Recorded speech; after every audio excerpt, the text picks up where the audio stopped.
ನಾವು ಸ್ಟೂಡೆಂಟ್ ಇದ್ದಾಗ ನಮ್ದು ಸ್ಟಡಿ ಆಗಿದ್ದು ಧಾರವಾಡಲ್ಲಿ. ಹುಬ್ಳಿ, ಧಾರವಾಡ ಎರಡರಲ್ಲೂನು. ಏನಾಯ್ತು ಪ್ರಾಕ್ಟಿಕಲ್ ಟೈಮಿಗೆ ಗೌರ್ಮೆಂಟ್ ಹಾಸ್ಪಿಟಲ್ ಧಾರವಾಡಿಗೆ ನಮಗೆ ಪ್ರಾಕ್ಟಿಕಲ್ ಹಾಕಿದ್ರ. ಪ್ರಾಕ್ಟಿಕಲ್ ಹೋಗ್ತಿದ್ವಿ ನಮ್ಗೆ ಖುಷಿ ಅವಾಗ. ಈ ಚಿಗರಿ ಬಸ್‌ಗಿಂತಲೂ ಹುಬ್ಳಿನಲ್ಲಿ ಇದು Bendre bus super. Pass college ಕಡೆಯಿಂದನೇ ಕೊಡ್ಸಿದ್ರು ಪ್ರಾಕ್ಟಿಕಲ್‌ಗೆ ಅಂತ. ಗೌರ್ಮೆಂಟ್ ಹಾಸ್ಪಿಟಲ್‌ಗೆ ಪ್ರಾಕ್ಟಿಕಲ್‌ಗೆ ಹೋಗ್ತಿದ್ವಿ ಖುಷಿಯಾಗಿ. ಸೀನಿಯರ್ ಸಿಸ್ಟರ್ ಎಲ್ಲ ಏನ್ ಮಾಡ್ತಿದ್ರು, ಇಂಜೆಕ್ಷನ್ಸ್ ಲೋಡ್ ಮಾಡ್ಬಿಟ್ಟು ಕೊಡ್ತಿದ್ರು. ಹಾಗೆ ಒಂದ್ ದಿವ್ಸ ಏನಾಯ್ತು, ಇಂಜೆಕ್ಷನ್ ಲೋಡ್ ಮಾಡಿದ್ರು. ಈ ಲೋಡ್ ಮಾಡ್ಬಿಟ್ಟು ಎಲ್ಲ ಒಂದೊಂದು ಬೆಡ್ ಮೇಲೆ ಇಂಜೆಕ್ಷನ್ ಇಟ್ಕೊಂಡು ಹೋಗಿದ್ದಾರೆ ಸಿಸ್ಟ್ರು. Female general ವಾರ್ಡಲ್ಲಿ. ನಮ್ ಫ್ರೆಂಡುಗೆ ತುಂಬಾ ಕುತೂಹಲ. ಏನೋ ಸ್ಟೂಡೆಂಟ್ ಪ್ರಾಕ್ಟಿಕಲ್‌ಗೆ ಹೋಗಿದ್ವಿ. ಇಂಜೆಕ್ಷನ್ ಮಾಡೋದು ಕಲಿತಾ ಇದ್ವಿ. ಅದಕ್ಕೆ ನಮ್ಮ ಫ್ರೆಂಡ್‌ಗೆ ತುಂಬಾ ಕುತೂಹಲ. ಆ ಕುತೂಹಲದಲ್ಲಿ ಏನು ನಾನ್ ಕೊಡ್ತೀನಿ ಇಂಜೆಕ್ಷನ್, ನಾನ್ ಕೊಡ್ತೀನಿ ಅಂತ ಹೇಳ್ಬಿಟ್ಟು ಅವನು ಮುಂದೆ ಆಗೋನು. ಸಿಸ್ಟರ್ ಏನ್ ಹೇಳಿದ್ರು, ನೋಡಿ ಎಲ್ಲ ಬೆಡ್ ಮೇಲೆ ಒಂದೊಂದು ಇಂಜೆಕ್ಷನ್ ಇಟ್ಟಿದ್ದೀನಿ ಅಂತ ಹೇಳ್ಬಿಟ್ಟು ಇಟ್ಬಿಟ್ಟು ಹೇಳಿದಾರೆ ನಮಗೆ. ಮತ್ತೆ ಅವ್ರು ಬೇರೆ ಕೆಲಸ ಮಾಡ್ತಿದ್ದಾರೆ. ಇಲ್ಲಿ ಮೇನ್ ಏನಾಯ್ತು ಅಂದ್ರೆ, ಒಂದ್ ಬೆಡ್ ಮೇಲೆ ಲೇಡೀಸ್ ಪೇಷಂಟ್ ಇರ್ಲಿಲ್ಲ.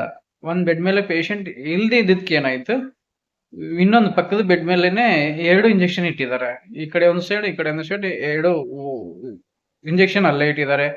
ಪಕ್ಕದ್ದು ಪೇಷಂಟ್ ಬಂದಾಗ ಕೊಡ್ಬೇಕು ಅಂತ. ಸರಿ ಸಿಸ್ಟರ್ ಏನ್ ಹೇಳಿದ್ದಾರೆ, ಈ ಕಡೆ ಒಂದು, ಆ ಕಡೆ ಒಂದು ಇಂಜೆಕ್ಷನ್ ಕೊಡು ಅಂತ ಹೇಳ್ಬಿಟ್ಟು ನಮ್ಮ ಫ್ರೆಂಡ್‌ಗೆ ಹೇಳಿದ್ದಾರೆ. ಪಕ್ಕದ ಬೆಡ್ ವಾಶ್‌ರೂಮ್ ಹೋಗಿದ್ದಾರೆ. ನಮ್ಮ ಫ್ರೆಂಡ್ ತಲೆಯಲ್ಲಿ ಏನು, ಈ ಕಡೆ ಒಂದು, ಆ ಕಡೆ ಒಂದು ಕೊಡು ಅಂದಿದ್ದಾರೆ ಅಂತ ಸಿಸ್ಟರ್ ಹೋಗಿ ಹೇಳಿದ್ದಕ್ಕೆ, ಒಂದೇ ಪೇಷಂಟ್‌ಗೆ ಆಯಮ್ಮ ಇಂಜೆಕ್ಷನ್ ಕೊಟ್ಬಿಟ್ಟಿದ್ದಾರೆ. ಸೊಂಟಕ್ಕೆ ಅಂತಾರಲ್ಲ ಇಂಜೆಕ್ಷನ್‌ಗೂ.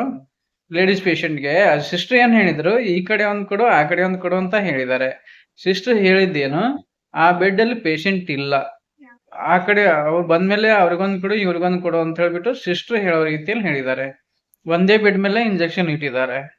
ಸೊ ಇವನೇನ್ ತಿಳ್ಕೊಂಡಿದ್ದಾನೆ, ಈ ಕಡೆ ಒಂದು ಕೊಡು, ಆ ಕಡೆ ಒಂದು ಕೊಡು ಅಂತ ಹೇಳಿದ್ದಕ್ಕೆ ಒಂದೇ ಪೇಷಂಟ್‌ಗೆ ಸೊಂಟಕ್ಕೆ ಈ ಕಡೆ ಒಂದು, ಆ ಕಡೆ ಒಂದು ಇಂಜೆಕ್ಷನ್ ಕೊಟ್ಬಿಟ್ಟಿದ್ದಾನೆ. ತಿರ್ಗಾ ವಾಶ್‌ರೂಮ್‌ದ ಪೇಷಂಟ್ ಬಂದಾಗ ಅವ್ರು ಇಂಜೆಕ್ಷನ್ ಇರ್ಲಿಲ್ಲ. ಸಿಸ್ಟರ್ ಹತ್ರ ಬಂದ್ ಕೇಳಿದ್ರು ಅವ್ರು. ನನ್ನ ಇಂಜೆಕ್ಷನ್ ಸಿಸ್ಟರ್ ನನಗೆ ಕೊಟ್ಟಿಲ್ಲ.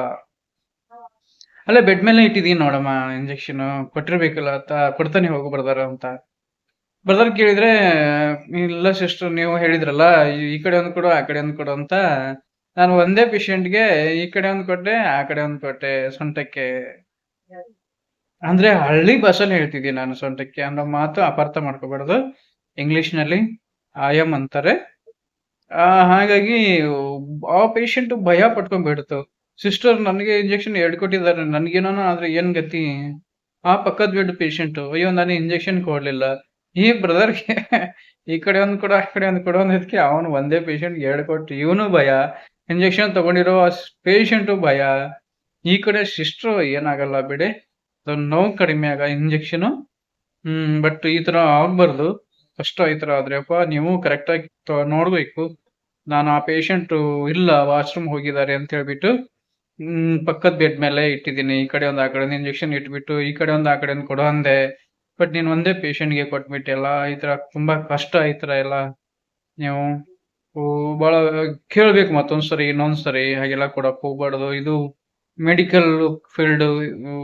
ಬೇರೆ ಎಲ್ಲ ಇಂಜೆಕ್ಷನ್ಸ್ ಕಷ್ಟ ಕೊಟ್ರೆ ಈ ತರ ಎಲ್ಲ ಪೇಷಂಟ್‌ಗೆ ರಿಯಾಕ್ಷನ್ ಆಗ್ತಿರ್ತವೆ, ಎಫೆಕ್ಟ್ ಆಗ್ತಿರ್ತವೆ. ಜೀವಕ್ಕೆ ಅಪಾಯ ಆದ್ರೆ ನಾವೆಲ್ಲ ಕಂಬಿ ಎಣಿಸ್ಬೇಕು. ಜೈಲಿಗೆ ಹೋಗುವಂತ ಪರಿಸ್ಥಿತಿಗಳು ಬರ್ತವೆ. ಹಾಗಾಗಿ ನೀವು ಕೇಳ್ಬೇಕು ಇನ್ನೊಂದ್ಸರಿ, ಮತ್ತೊಂದ್ಸರಿ. ಇಲ್ಲಾಂದ್ರೆ ಇದೇ ತರ ಆದ್ರೆ ನೀವು ಮತ್ತೆ ಈ ಡ್ಯೂಟಿ ಮುಗಿಸ್ಬಿಟ್ಟು ನಿಮ್ಗೆ ಜವಾಬ್ದಾರಿ ಬಂದಾಗ ಈ ತರ ಎಲ್ಲ ಆದ್ರೆ ಕಷ್ಟ ಆಗ್ತದೆ ನೋಡಿ ಅಂತ ಹೇಳ್ಬಿಟ್ಟು ಸಿಸ್ಟರ್ ಒಂದು ಕಿವಿ ಮಾತು ಹೇಳಿದ್ರು.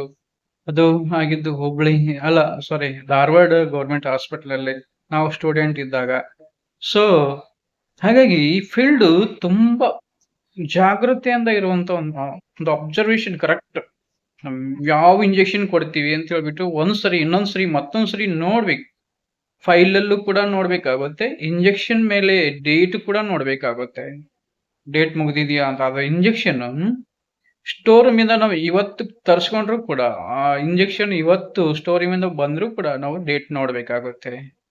ಡೇ 2 ಮುಗಿದ್ರೆ ಇಂಜೆಕ್ಷನ್ ಪೇಷಂಟ್ ಕೊಟ್ರೆ ರಿಯಾಕ್ಷನ್ ಆಗ್ತಿರ್ತವೆ, ಅಲರ್ಜಿ ಆಗ್ತಿರ್ತವೆ, ಜೀವಕ್ಕೆ ಅಪಾಯವನ್ನು ಆಗುವಂತವು. ಸೊ ನಾವು ನಮ್ ಫ್ರೆಂಡ್ ಆತರ ಮಾಡಿದ್ಕೆ ಇಷ್ಟು ಬಿದ್ದು ಬಿದ್ದು ನಕ್ವಿ. ಆಮೇಲೆ ಹೊರಗಡೆ ಬಂದು ಸಿಸ್ಟರು ತಲೆ ಕೆಡ್ಸ್ಕೊಂಡ್ಬಿಟ್ರು. ಏನ್ ಸ್ಟೂಡೆಂಟ್ ಅಪ್ಪ ಇವ್ರು, ನನ್ಗೆ ನಾನು ಎಡವಟ್ಟ ಆದ್ರೆ ಕಷ್ಟ ಆಗ್ತಿತ್ತಲ್ಲ ನನ್ ಜಾಬ್ಗೆನೆ ಲೈಫಿಗೆನೆ ಅಂತ ಹೇಳ್ಬಿಟ್ಟು ಅವ್ರ ಭಯ. ಅದು ಬರೀ ನೋವು ಕಡಿಮೆ ಆಗುವಂತ ಇಂಜೆಕ್ಷನ್ ಇತ್ತು. ಅದೇನಷ್ಟು ಭಯ ಪಡುವಂತದ್ದು ಇರ್ಲಿಲ್ಲ. ಹಾಗಾಗಿ ಮತ್ತೆ ಆ ಪಕ್ಕದ ಪೇಷಂಟ್ಗೆ ಮತ್ತೆ ಇನ್ನೊಂದು ಇಂಜೆಕ್ಷನ್ ಲೋಡ್ ಮಾಡ್ಬಿಟ್ಟು ಕೊಟ್ರು. ಈ 2 ಇಂಜೆಕ್ಷನ್ ತಗೊಂಡಿರ್ತಕ್ಕಂತ ಪೇಷಂಟ್ಗೆ ಧೈರ್ಯ ಹೇಳಿದ್ರು. ಆದ್ರೂ ಕೂಡ ಸಿಸ್ಟರ್ ಒಂದ್ಸರಿ ಡಾಕ್ಟರ್ ಕರೆದ್ಬಿಟ್ಟು ಹೇಳಿದ್ರು, ಸರ್ ಹಿಂಗಾಗಿದೆ, ಸ್ಟೂಡೆಂಟ್ ಈ ತರ ಕೊಟ್ಟಿದ್ದಾರೆ ಅಂತ ಹೇಳಿ. ಯಾಕಂದ್ರೆ ಡಾಕ್ಟರ್ಗೆ ರಿಪೋರ್ಟ್ ಮಾಡ್ಬೇಕಾಗುತ್ತೆ.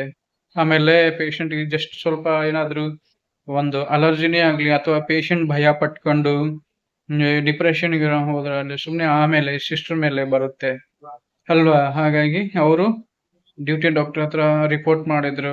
ಅವರು ಪೇಷಂಟ್ಗೆ ಧೈರ್ಯ ಹೇಳಿದ್ರು, ಏನ್ ಭಯ ಪಡಬೇಡಿ ಅಂತ ಹೇಳ್ಬಿಟ್ಟು. ಸೊ ಇದು ಕಾಮಿಡಿ ಅಂತ ತಗೋಬೇಕು ಅಥವಾ ನಿರ್ಲಕ್ಷ್ಯ ಅಂತ ತಗೋಬೇಕು, ಅದು ನಮ್ಮ ಒಂದು ನೆನಪು ಆಗಿಂದು ಹೇಳ್ತಾ ಇದ್ದೀನಿ ನಾನು ಇವಾಗ. ಸುಮಾರಾಗಿ 15 ವರ್ಷ ಆಯ್ತು. ಸೊ ಆ ಫ್ರೆಂಡ್ಗೆ ನಾವು ಈಗಲೂ ಕೂಡ ಫೋನಲ್ಲಿ ಫೋನ್ ಮಾಡಿದಾಗ ಹಂಗಿಸ್ತಿರ್ತೀವಿ. ಈ ಕಡೆ ಒಂದ್ ಕೊಡು, ಆ ಕಡೆ ಒಂದು ಕೊಡು ಅಂತ ಹೇಳ್ಬಿಟ್ಟು ಅವನಿಗೆ ತಮಾಷೆ ಮಾಡ್ತಿರ್ತೀವಿ. ಸೊ ನಾವು ನೀವುಗಳು ಯಾವುದೇ ಒಂದು ಕೆಲಸ ಮಾಡ್ಲಿ, ಯಾವುದೇ ಒಂದು ಕಾರ್ಯ ಮಾಡ್ಲಿ, ತುಂಬಾ ಜಾಗರೂಕತೆಯಿಂದ ಇರಬೇಕು, ಜಾಗೃತೆಯಿಂದ ಇರಬೇಕು, ಹುಷಾರಾಗಿರ್ಬೇಕು, ಹುಷಾರಾಗಿ ಕೆಲಸಗಳು ಮಾಡ್ಕೋಬೇಕು. ಈ ವಿಷಯ ನಿಮ್ಮ ಹತ್ರ ಹೇಳ್ಬೇಕು ಅನ್ಸುತ್ತು, ಹೇಳಕ್ ಬಂದೆ ಅಷ್ಟೇ. ಏನೇ ಇರ್ಲಿ, ಎಲ್ರೂ ಚೆನ್ನಾಗಿರಿ, ಚೆನ್ನಾಗಿದ್ದೀರಾ ಅನ್ಕೊಂಡಿದ್ದೀನಿ. ಮತ್ತೆ ಮುಂದಿನ ವಿಡಿಯೋದಲ್ಲಿ ಹಾಗೆ ಸಿಗ್ತೀನಿ. ಹೃದಯದ ವಿಷಯ ಬಗ್ಗೆ, ಸಾಮಾಜಿಕ ಕಳಕಳಿಯ ಬಗ್ಗೆ, ಆರೋಗ್ಯಕರ ವಿಚಾರಗಳ ಬಗ್ಗೆ, ನನಗೆ ಅಥವಾ ನಿಮಗೆ ಸರಿ ಅನಿಸುವಂತ ವಿಚಾರಗಳು ನಾನು ಹೇಳ್ತಾ ಇರ್ತೇನೆ. ಎಲ್ರೂ ಚೆನ್ನಾಗಿದ್ದೀರಾ ಅನ್ಕೊಂಡಿದ್ದೀನಿ. ನನ್ನ ಒಂದು ಯೂಟ್ಯೂಬ್ ಚಾನಲ್ ಸಬ್ಸ್ಕ್ರೈಬ್ ಮಾಡ್ಕೊಳ್ಳಿ ಅಂತ ನಾನು ಮನವಿ ಮಾಡ್ಕೊಳ್ತಾ ಇದ್ದೀನಿ. ಪ್ರತಿಯೊಬ್ಬರು ನೋಡೋರು ವಿಡಿಯೋ ಸಬ್ಸ್ಕ್ರೈಬ್ ಮಾಡ್ಕೊಂಡು ನೋಡಿ ಅಂತ ಹೇಳ್ಬಿಟ್ಟು ತಮ್ಮಲ್ಲಿ ನನ್ನ ಒಂದು ಮನವಿ. ಏನೇ ಇರ್ಲಿ, ಈ ವಿಚಾರ ಸತ್ಯವಾದದ್ದು ನಿಮ್ಮ ಹತ್ರ ಹೇಳ್ಬೇಕು ಅಂತ ಅನ್ಸುತ್ತೆ, ಹಾಗೆ ಹೇಳಿದ್ದೆ. ಮತ್ತೆ ಮುಂದಿನ ಸಿಗ್ತೀನಿ. ಅಲ್ಲಿವರೆಗೂ ತಮ್ಮೆಲ್ಲರಿಗೂ ಕೂಡ ನಮಸ್ಕಾರ.